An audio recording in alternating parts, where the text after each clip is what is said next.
Welcome to Happy Milestone Family. एक बार की बात है, एक बड़ा पेड़ था जो बेन नाम के एक छोटे लड़के से प्यार करता था। बेन हर दिन पेड़ के पास खेलने आता था। वह उसकी सूंड पर चढ़ जाता, उसकी शाखाओं से झूलता और सेब खाता। वे लुकाछिपी खेलते थे और जब वह थक जाता था तो उसकी छाया में सो जाता था। लेकिन अचानक बेन ने पेड़ पर जाना बंद कर दिया।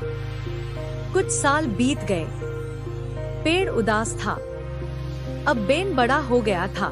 एक दिन बेन उस पेड़ के पास से गुजर रहा था। पेड़ खुश हो गया और उसे पुकारा। आओ बेन, मेरी डालियों पर झूलो, खेलो, मीठे फल खाओ और खुश रहो। मैं अब बड़ा हो गया हूँ। मैं मौज-मस्ती करना चाहता हूँ। मुझे पैसे की जरूरत है। क्या आप मुझे कुछ पैसे दे सकते हैं? मेरे पास पैसे नहीं हैं, केवल सेब हैं। मेरे सेब ले लो और उन्हें शहर में बेच दो। तब तुम्हारे पास पैसे होंगे और तुम खुश रहोगे।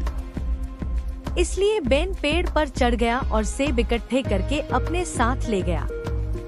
पेड़ खुश था। जैसे साल बीतते गए, बेन बड़ा होता गया।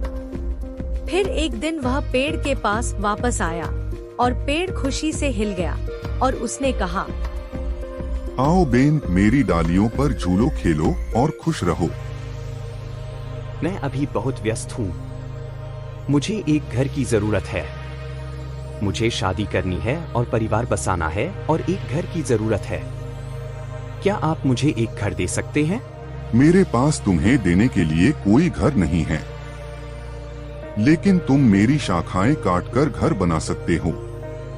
तब तुम खुश रहोगे।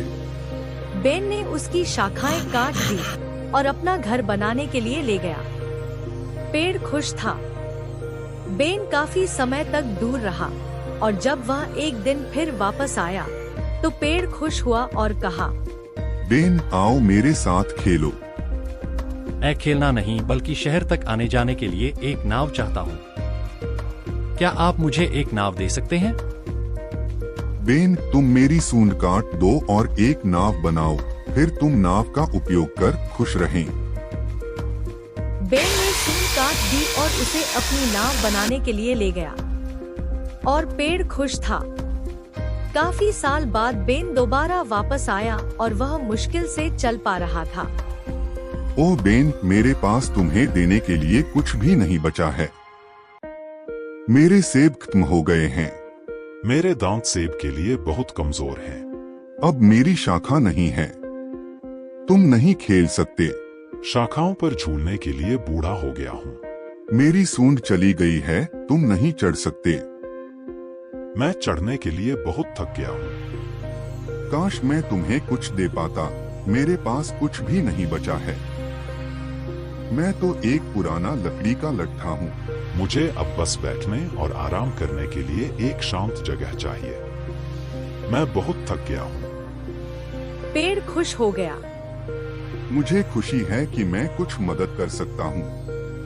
एक पुराना लकड़ी का लट्ठा आराम करने के लिए अच्छा है।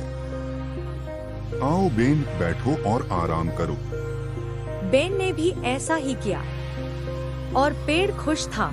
बेन ने पेड़ को जोर से गले लगाया और कहा, आपने हमेशा मुझे खुश करने के लिए निस्वार्थ भाव से अपना हर अंश मुझे दिया है। प्रिय बेन, तुम्हें खुश देखकर मुझे खुशी होती है। बेन ने अपने पोते पोतियों को निस्वार्थ पेड़ से मिलवाया। पेड़ बहुत खुश हुआ। फिर उन्होंने बड़े पेड़ के बगल में एक पौधा लगाया ताकि उनके जीवन में भी ऐसा अद्भुत और निस्वार्थ दोस्त बना रहे। Don't forget to hit that subscribe button, give us a thumbs up, and share the video. Thank you.